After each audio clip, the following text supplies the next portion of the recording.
Aujourd'hui, un défi est dans le quartier latin à Paris pour rencontrer la ministre de l'Enseignement supérieur, de la Recherche et de l'Innovation, Frédérique Vidal. On va parler de Parcoursup, mais plein d'autres trucs. Dépêchez-vous quand même, parce qu'après on va être en retard, comme à la fac, à chaque fois, c'était comme ça.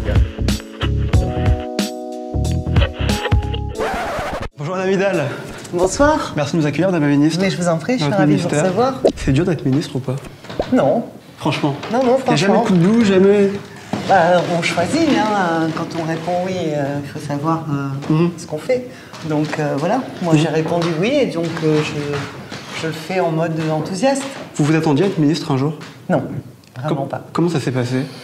Ça s'est passé de manière tout à fait impromptue pour moi. Je ne m'attendais pas du tout à être ministre. J'étais même pas en France d'ailleurs. Et puis donc j'étais à New York. Voilà. On vous a appelé quand vous étiez à New York? On a dit il faut rentrer tout de suite? Bah voilà, d'abord on m'a posé la question. On m'a dit est-ce que vous voulez être ministre? Et j'ai répondu oui. Et après on m'a dit bon alors il faut rentrer. Je vous propose qu'on s'installe pour poursuivre l'interview. On est dans votre ministère ici en fait. Absolument. Vous êtes au cœur de l'actualité en ce moment. Oui.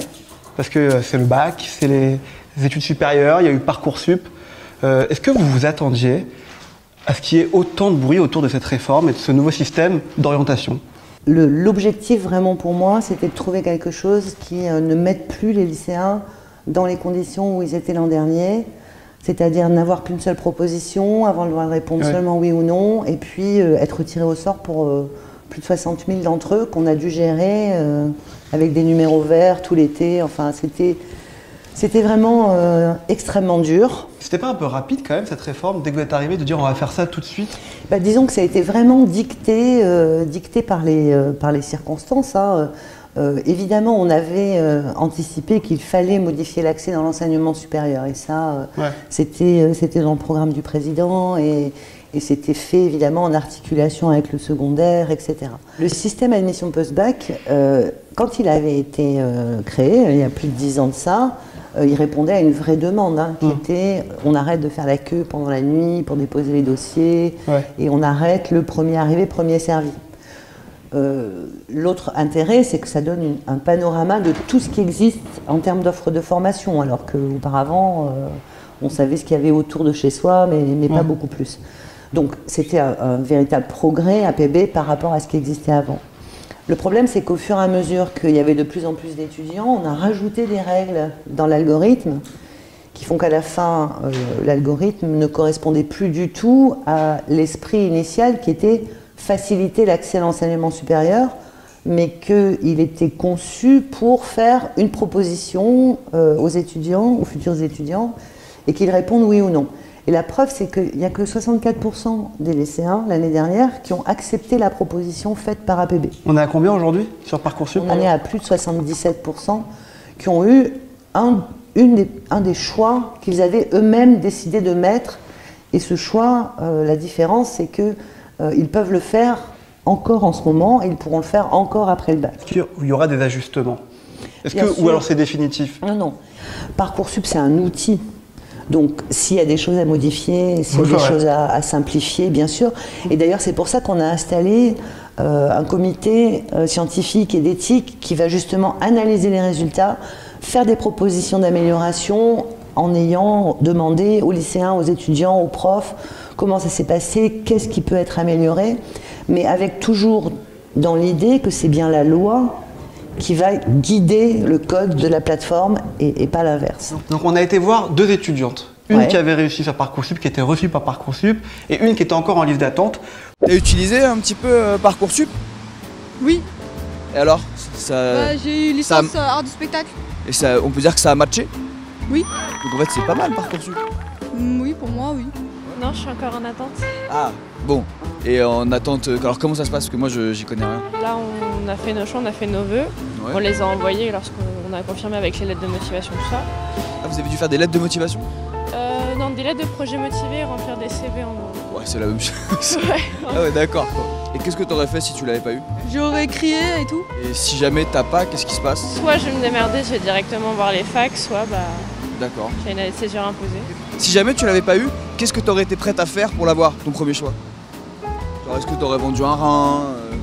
Non. Est-ce que t'aurais payé un peu? Non. Si on t'avait dit, vas-y, tu donnes 200 balles comme ça, genre sous le manteau à quelqu'un de l'éducation nationale par exemple, Pour avoir ton premier choix, est-ce que tu l'aurais fait? Non.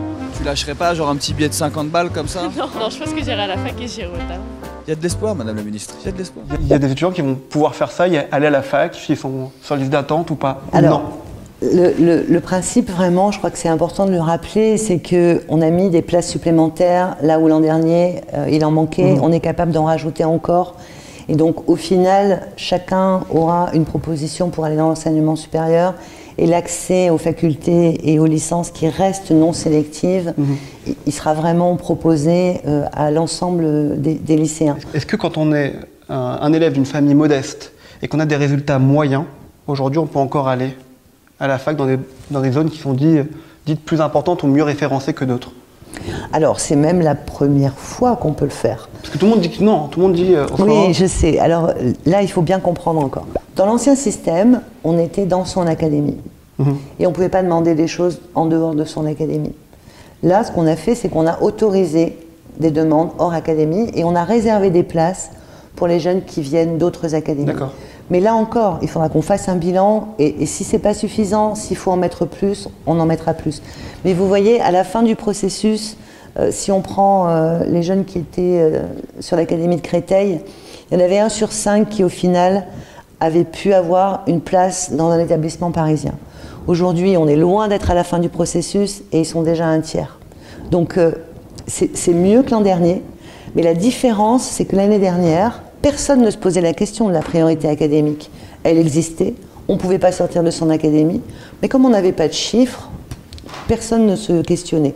Cette année, on voit les chiffres et on voit que dans certains cas, ce n'est pas suffisant et ça, on corrigera, ce n'est pas un sujet. Vraiment, cette loi, elle a pour objectif d'arrêter de massifier l'enseignement supérieur, mais de vraiment le démocratiser et moi, ça, je suis très attachée à ça. C'est vrai que vous avez raté votre première année? Oui, c'est vrai. De quoi? C'est pas grave. Hein. De médecine. Pourquoi c'était pas fait pour vous? Ben non, parce que d'abord, objectivement, moi, quand j'étais jeune, je voulais absolument faire comme Louis Pasteur. Et j'ignorais complètement que Pasteur était un chimiste. Moi, je pensais que Pasteur, c'était un docteur, puisqu'il avait guéri un gamin. Donc, je me suis dit, je veux faire comme lui, je vais faire médecine.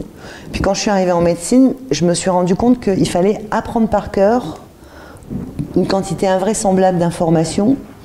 Et moi, j'ai toujours été capable d'apprendre les choses quand je les comprenais d'abord. Finalement, j'ai recommencé. Et ça aussi, c'est un truc que je voudrais voir changer, parce que j'ai tout recommencé, alors qu'il y avait des matières que j'avais réussi dans ma première année. Et j'ai dû tout recommencer à zéro, parce que c'était pas reconnu, parce qu'il n'y avait pas de passerelle, parce qu'on ne pouvait pas garder les unités d'enseignement qu'on avait acquises. Il fallait tout recommencer parce qu'on changeait de filière. Ça aussi, ça a changé dans la loi. Maintenant, une unité d'enseignement acquise, si vous la retrouvez dans l'autre cursus dans lequel vous voulez rentrer, bah, elle est à vous, elle est acquise, vous la gardez, vous ne recommencez pas les cours. On va passer au que oui, que non. Allez. Est-ce que ça vous manque de ne plus enseigner? Que oui. Très bien. Est-ce qu'il faut, selon vous, interdire le port du voile à la fac? Que non. Est-ce que, si vous étiez étudiante aujourd'hui, vous partiriez en Erasmus? Que oui. Vous iriez où? Probablement Espagne ou Italie. Est-ce que vous êtes pour le port de l'uniforme à l'école? Alors, à vrai dire, c'est que oui ou que non. Que ça dépend. Non, vraiment. Enfin, ce que je veux dire par là, c'est que si c'est dans le projet d'établissement et que c'est important pour l'établissement, pourquoi pas. Mais voilà, j'en ferai pas un cheval de bataille. Non. Est-ce qu'il faut arrêter les notes à l'école? Que non. Je pense que c'est important les notes parce que ça permet de se situer. Par contre, il faut changer la façon dont on perçoit les notes. Aujourd'hui, on est dans un système où souvent les notes sont des sanctions, alors qu'en fait, on devrait regarder la progression à travers des notes beaucoup plus que la note en tant que telle. Que oui, que non. Est-ce que vous mangez du Nutella? Que oui. Que oui, d'accord. Et la polémique en ce moment, vous en pensez quoi autour de l'huile de palme? Ben, j'adore le Nutella. D'accord. Est-ce que vous pensez qu'il faut complètement interdire les week-ends d'intégration en fac? Que non. Je pense que ce à quoi il faut faire attention, c'est la façon dont se déroulent les week-ends d'intégration. Mais on pourrait les transformer en des choses qui créent un esprit d'équipe dans la promo. Vous étiez professeur, alors je me demandais, est-ce que vous êtes capable de m'expliquer en pleine Coupe du Monde de football, comme un professeur, le 4-3-3 Didier Deschamps? Que non. Que non? Vous n'aimez pas le foot? Non, ça ne m'intéresse pas vraiment. Bon, en fait, il y a 4 joueurs en défense, 3 au milieu, 3 en attaque. C'est comme ça qu'on va gagner, si on vous demande. Super, voilà. Je saurai. Est-ce que vous trouvez qu'on dévalorise le bac aujourd'hui? Là, je peux dire pas que oui ou que non. Non, là, vous pouvez vous l'utiliser. Moi, je pense que globalement, le niveau d'études de la population générale a augmenté. Et donc, je pense que avoir la nostalgie des épreuves du bac qu'on a passées nous, ça me paraît un peu étrange. Moi, quand je vois des jeunes de 17 ou de 18 ans, il y a tellement de choses qu'ils savent faire et que moi, je ne savais pas faire à leur âge. Les épreuves ne sont pas plus faciles qu'avant? Je pense pas. En tout cas, ce que je pense, c'est que le niveau global d'éducation a augmenté et ça, c'est bien de toutes les façons. Je parle de vous tutoyer, si vous acceptez. Tu es l'une des seules femmes à avoir été présidente d'université. On était assez peu nombreuses. C'est dur d'être présidente en France? De tout?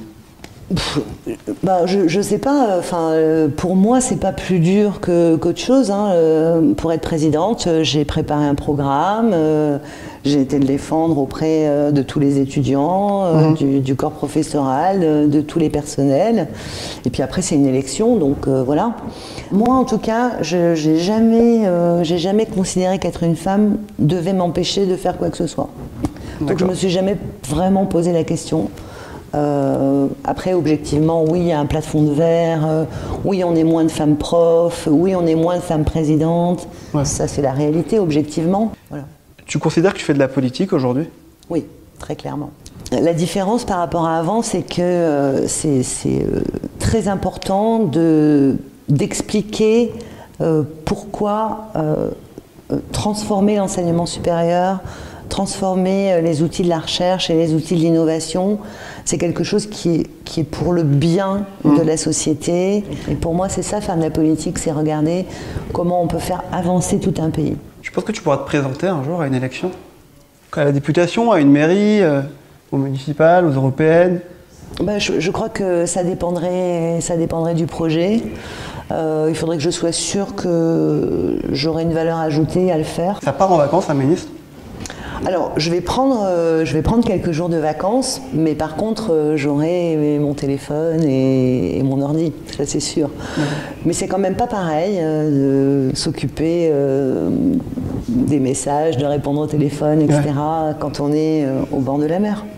Merci beaucoup en tout cas de nous avoir reçus. Merci. Juste pour terminer, normalement on fait une séquence où on donne un appareil photo et vous devez faire un selfie. C'est la première fois que quelqu'un me fait dans le haut comme ça, je trouve que c'est la meilleure. Vous êtes chercheuse, non? Vous avez trouvé la bonne technique. Merci beaucoup en tout cas. Je vous en prie, merci à vous.